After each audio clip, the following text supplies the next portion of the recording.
మోకాల నొప్పులకు ఎటువంటి సర్జరీ లేకుండా ఎపియాన్ పెయిన్ క్లినిక్ అందిస్తున్న అత్యాధునిక చికిత్స.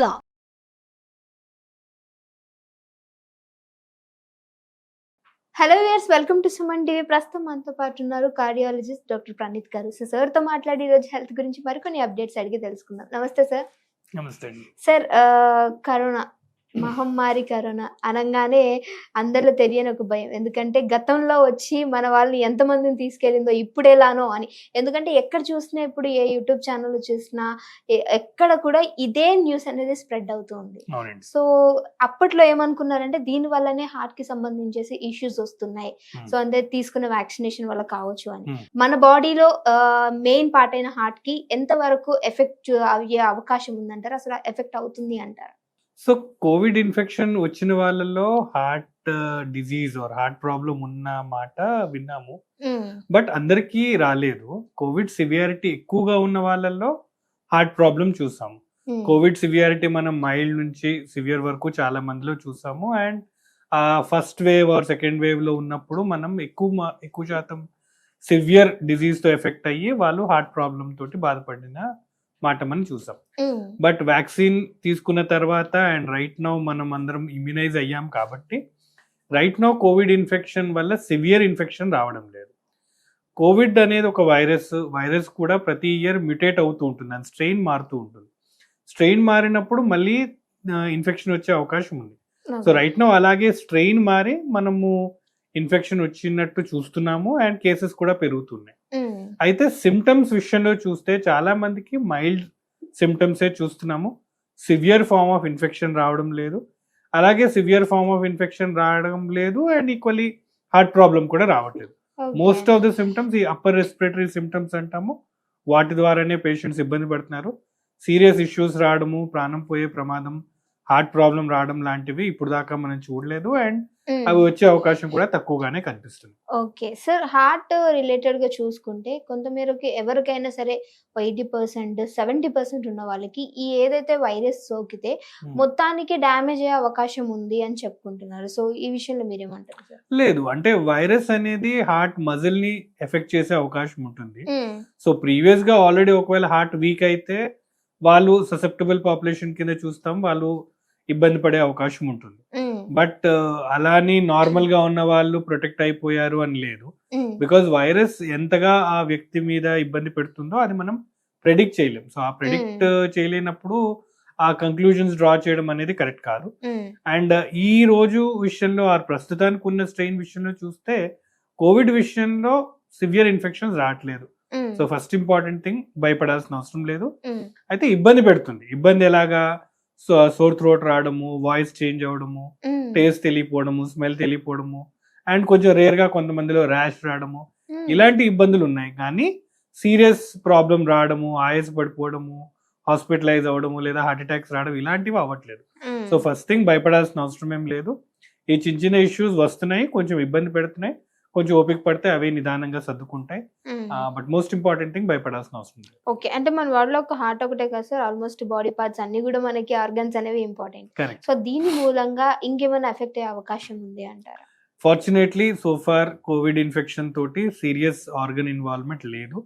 చాలా మందిలో ఈ అప్పర్ రెస్పిరేటరీ ట్రాక్ట్ సిమ్టమ్స్ అంటాం, థ్రోట్ పెయిన్ లేదా change of voice, loss of taste and thing, ఇవే సిమ్టమ్స్ ఉంటున్నాయి. కానీ సీరియస్ ఆర్గన్ ఇంజురీ ఇప్పుడు దాకా మనం రిపోర్టెడ్ గా చూడలేదు. హోప్ఫుల్లీ అవి కూడా రావనే ఎక్స్పెక్ట్. ఓకే, అంటే సార్ కేసెస్ అనేవి ఎక్కువ శాతం నమోదు అవుతున్నాయి. అంటే గతంలో చూసుకుంటే, స్టార్టింగ్ లో చూసుకుంటే ఇప్పుడు ఇంకా ఎక్కువ అవుతున్నాయి. డే బై డే కౌంట్ పెరుగుతుంది అని విన్నాము. సో అంటే మరి దీన్ని ఎలా తీసుకోవచ్చు అంటారు సార్? అంటే ప్రమాదం లేదు అంటున్నారు, బట్ జాగ్రత్తలు తీసుకోవాలి, 1-2 డెత్స్ కూడా అవుతూ ఉన్నాయి అని. సో ఇన్ఫెక్షన్ స్ప్రెడ్ అవుతుంది, అప్పర్ రెస్పిరేటరీ ట్రాక్ట్, మనం తుమ్మినప్పుడు దగ్గినప్పుడు ఆ వైరస్ ఎయిర్ లో ఉండి అది వేరే వాళ్ళకి సోకే అవకాశం ఉంది. సో ఇన్ఫెక్షన్ స్ప్రెడ్ అవుతుంది. ఇప్పుడు క్లైమేట్ కూడా మారింది, టెంపరేచర్స్ డ్రాప్ అయినాయి కాబట్టి హ్యూమిడిటీ లెవెల్స్ కూడా పెరిగినప్పుడు ఈ ఇన్ఫెక్షన్ స్ప్రెడ్ అయ్యే అవకాశం అయితే ఉంది. సో ఇన్ఫెక్షన్ రాకుండా మనం ప్రివెంట్ చేయగలుగుతామా? ఎస్, దానికి తీసుకోవాల్సిన జాగ్రత్తలు మాస్క్ వేసుకోవడము, హ్యాండ్ హైజీన్ పెట్టడము, క్రౌడెడ్ ప్లేసెస్ అవాయిడ్ చేస్తే ఇన్ఫెక్షన్ రాకుండా మనం ప్రివెంట్ చేయొచ్చు. ఇవన్నీ చేస్తున్నా కూడా ఇన్ఫెక్షన్ రాకుండా మనం కంప్లీట్ గా ప్రొటెక్షన్ చేసుకోలేకపోవచ్చు. సో ఇన్ఫెక్షన్స్ వస్తాయి, అండ్ అలాగే బికాజ్ మన పాపులేషన్ ఎక్కువ కాబట్టి ఇన్ఫెక్షన్ కూడా స్ప్రెడ్ అయ్యే అవకాశం ఉంది, కేసెస్ పెరుగుతాయి. But serious thing or important thing మనం నోట్ చేయాల్సింది, ఇన్ఫెక్షన్ వచ్చినప్పుడు అది ఎంతగా ఇబ్బంది పెడుతుంది, అది ఎంత సీరియస్ అవుతుంది. సో మైల్డ్ సిమ్టమ్సే ఉంటున్నాయి, సీరియస్ అవ్వట్లేదు. సో ఇన్ఫెక్షన్ వచ్చినంత మాత్రాన కంగారు పడాల్సిన అవసరం లేదు. ఓపిక పడితే అవే నెమ్మదిగా సర్దుకుంటాయి. బట్ కేసు నంబర్స్ రైజ్ అవుతున్న మాట విని హైరాణ పడాల్సిన అవసరం లేదు. సార్, కోవిడ్ వచ్చినప్పుడు దానికి సంబంధించిన మెడిసిన్ అనేది డెఫినెట్ గా తీసుకుంటాం.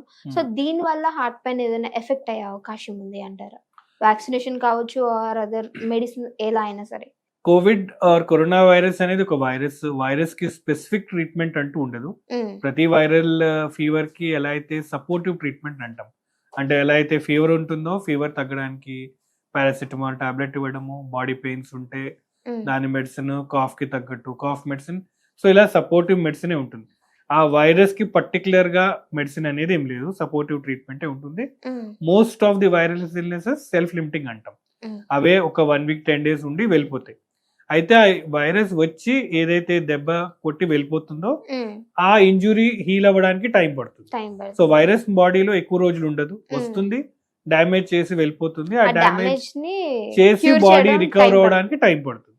So specific treatment Covid virus కి లేదు. బట్ ఈ సపోర్టివ్ ట్రీట్మెంట్ ఇస్తున్నప్పుడు ఆ మెడిసిన్ అయినా ఆ సపోర్టివ్ ట్రీట్మెంట్ కోసం లిమిటెడ్ డ్యూరేషన్ లో తీసుకోవాలి. స్టెరాయిడ్స్ లాంటి మెడిసిన్స్ చాలా మంది అబ్యూస్ చేస్తుంటారు, పెయిన్ కిల్లర్ లాంటి మెడిసిన్స్ చాలా మంది అబ్యూస్ చేస్తారు. సో ఇవి అవసరం లేనిదే తీసుకుంటే వాటితో ఉండే సైడ్ ఎఫెక్ట్స్ ఉంటాయి తప్ప, షార్ట్ డ్యూరేషన్ లో అవసరానికి తగ్గట్టు తీసుకుంటే ఎటువంటి ఇబ్బంది లేకుండా ఈ ప్రాబ్లం నుంచి మనం బయటపడచ్చు.